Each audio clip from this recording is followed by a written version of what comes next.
Em nome do Pai, e do Filho e do Espírito Santo. Amém. Ave Maria, cheia de graça, o Senhor é convosco. Bendita sois vós entre as mulheres, e bendito é o fruto do vosso ventre, Jesus.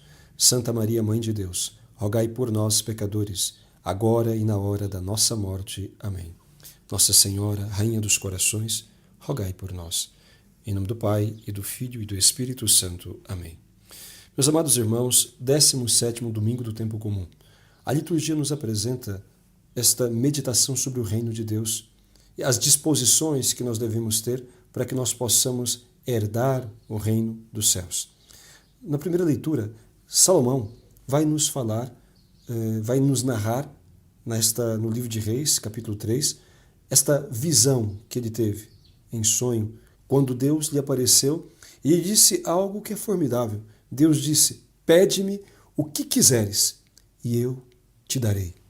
E Salomão, ele pediu a Deus, ele fez a sua oração pedindo a Deus um coração sábio, capaz de compreender e de governar o seu povo, de discernir entre o bem e o mal. E a palavra de Deus diz que esta oração de Salomão agradou ao Senhor, ao tal ponto que Deus disse a ele: te darei um coração sábio, como jamais houve, jamais haverá depois de ti.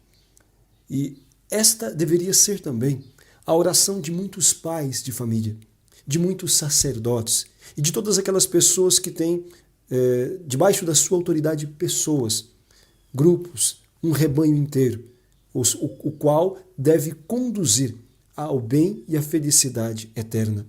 Quanto nós precisamos clamar a Deus, fazer esta oração de Salomão, pedir a sabedoria que é um dom do Espírito Santo, a fim de que nós sejamos capazes de discernir entre o que é certo e o que é errado, discernir o que vem de Deus e o que não vem de Deus, e saber como aconselhar, como conduzir as pessoas que estão debaixo de nossa autoridade. Um pai de família, uma mãe de família precisa saber orientar os seus filhos. Um sacerdote precisa saber conduzir o seu rebanho, a fim de levá-los sempre à percepção da verdade e à vida em comunhão com Deus, a fim de que possam fazer opção por aquilo que é santo, aquilo que é agradável ao Senhor, e assim se mantenham na graça e se salvem, porque foi esta a razão pela qual Cristo veio ao mundo, para nos salvar. Deus nos criou para a felicidade. Cristo nos confirma nesta felicidade se nós aderirmos à fé, aderirmos a Ele pela fé.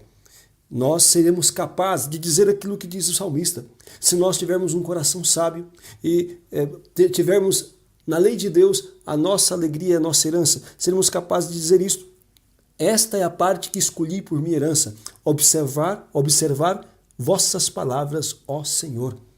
A vossa lei, a lei de vossa boca para mim vale mais, muito mais do que milhões em ouro e prata.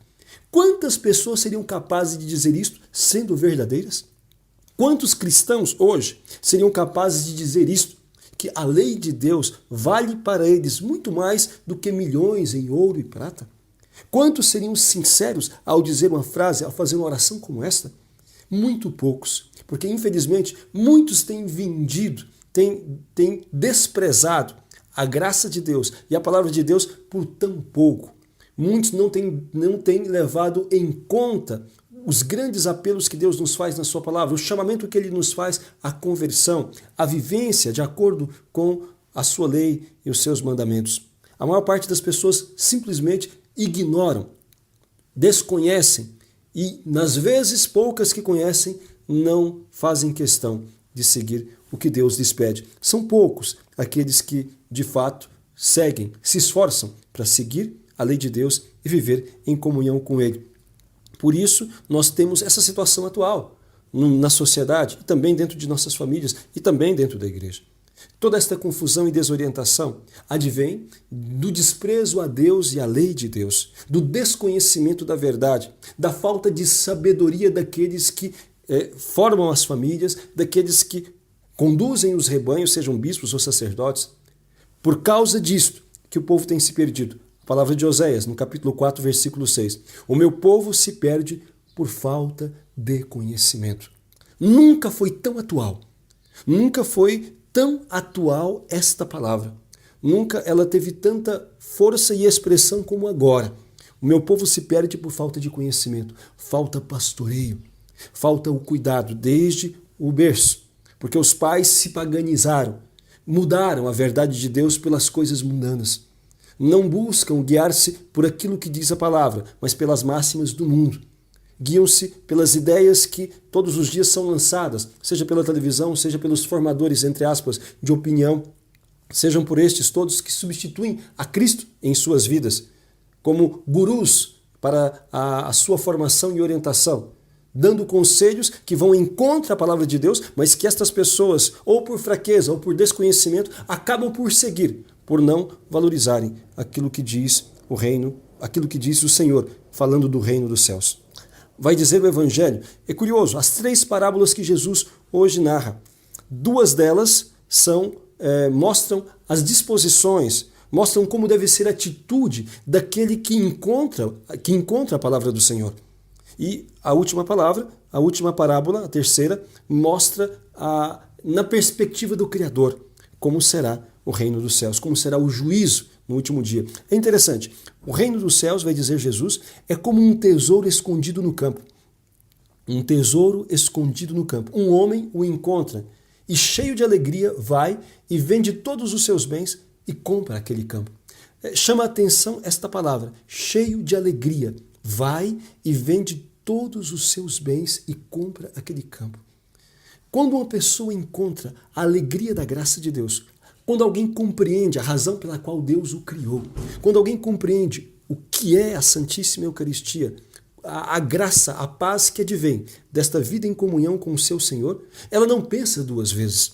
Quando ela percebe que sem Deus nós não somos nada e que dele é que nos emana tudo de bom, que nos faz pessoas felizes, ela não vai pensar 2 vezes. Ela vai romper. O que significa vender aqui? Ela vai romper com todas as situações de pecado, vai romper com todas as situações que a afastam de Deus, que a separam da graça de Cristo.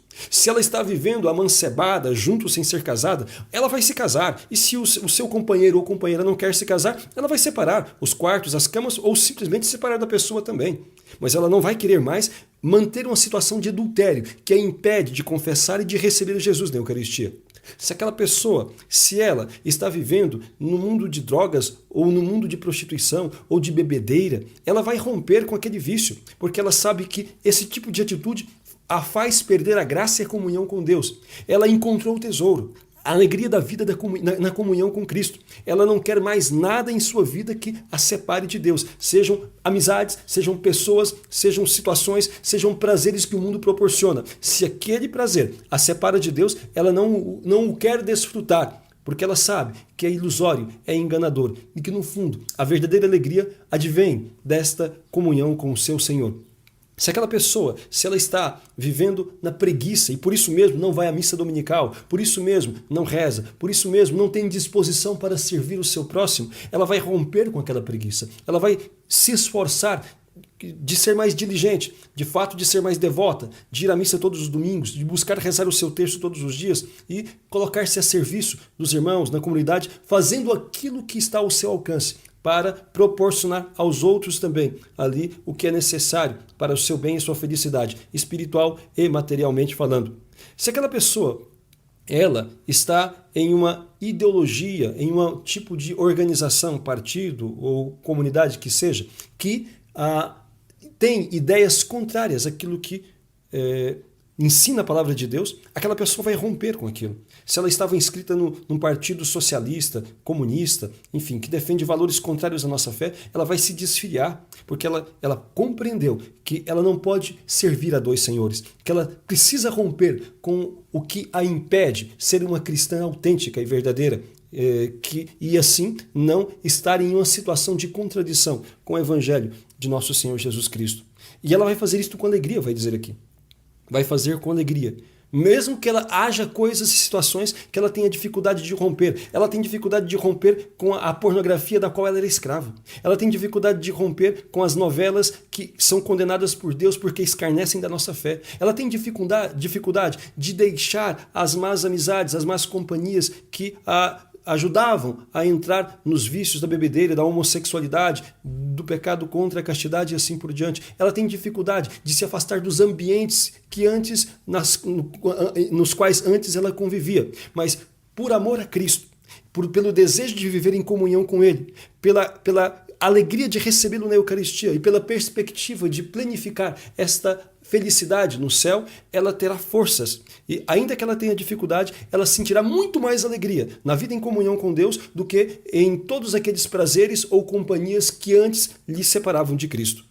Nós experimentaremos essa alegria. E como não ver aqui, fazer um paralelo entre aquele jovem rico que chegou-se a Jesus e perguntou-lhe: Senhor, o que eu preciso fazer para herdar o reino dos céus? O que eu preciso fazer para ganhar a salvação? E Jesus disse a ele: vai, vende tudo o que tens, dá aos pobres e depois me siga. E a Bíblia fala que ele foi embora cheio de tristeza, porque era apegado aos seus bens, apegado àquilo que possuía. Não amava a Deus sobre todas as coisas, amava os seus bens sobre todas as coisas. Nós devemos ter a consciência de que Deus tem que estar em primeiro lugar em nossa vida. Nesta parábola, Jesus diz que aquele homem, ele foi com alegria, porque de fato foi convencido, compreendeu que Deus é o seu maior bem, que sem a Eucaristia não poderia viver. Você se estiver vivendo sem a Eucaristia, ainda não compreendeu nada. Se você ainda está vivendo sem a comunhão, sem a digna comunhão, você ainda não entendeu nada das coisas de Deus.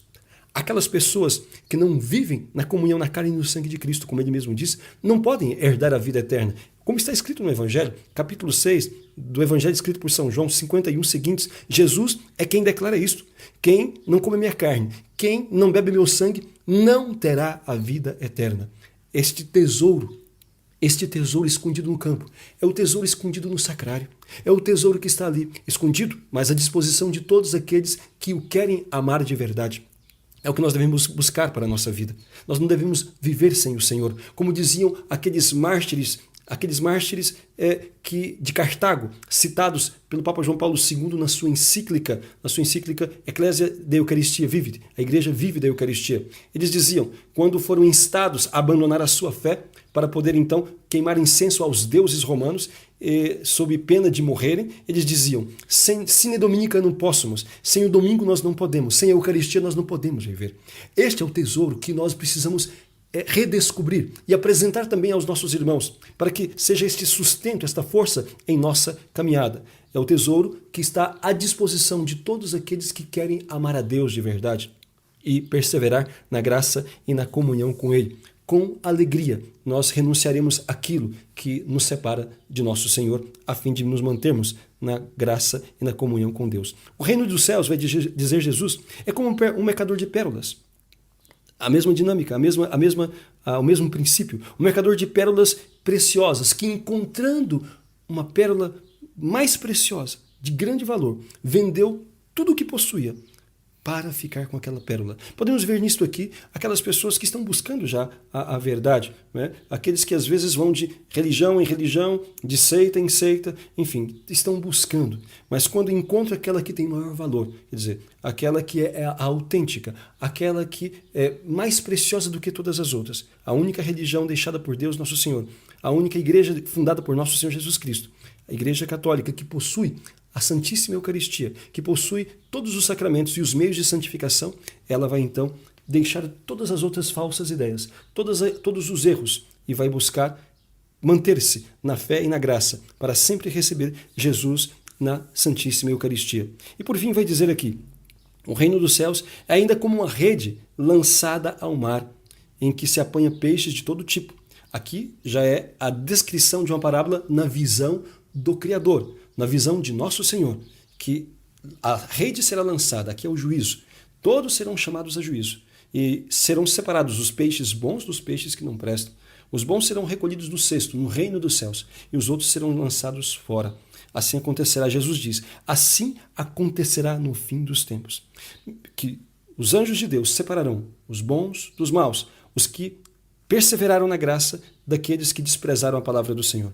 Meus amados irmãos, agora é o tempo favorável, agora são os dias de salvação. Deus nos dá este tempo agora, nesta caminhada, o tempo que nós temos de vida, que nós não sabemos quanto durará, para que nós possamos ter esta atitude esta atitude de Salomão suplicando a sabedoria, para que nós possamos ser capazes de discernir o certo do errado, possamos reconhecer a absoluta superioridade das coisas do alto e assim buscar aquilo que nos conduz a Deus, a fim de que o nosso coração com sinceridade proclame o que o Salmo diz: o Senhor, Ele é a minha herança, a palavra do Senhor é a minha verdadeira riqueza e não vou trocá-la nem por todo o ouro do mundo, não vou trocá-la nem por milhões em ouro e prata, porque isto é o que me traz a verdadeira felicidade. É isto que vai dizer também São Paulo. São Paulo vai dizer algo que como que descreve o espírito daquele que ama a Deus e que já descobriu esse tesouro. São Paulo diz: tudo contribui para o bem daqueles que amam a Deus, daqueles que são chamados para a salvação, pois Deus os predestinou para serem conformes à imagem do seu Filho.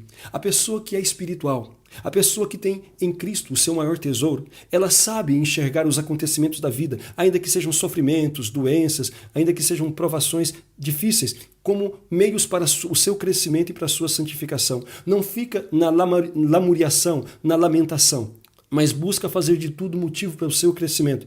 Sabe reconhecer o dedo de Deus, não que Deus queira algo mal para os seus filhos, mas se permite determinadas situações, serve para a nossa santificação e deste mal que acontece, Ele retirará, nos fará retirar um bem ainda maior, se nós soubermos colocar nele a nossa confiança e a nossa esperança.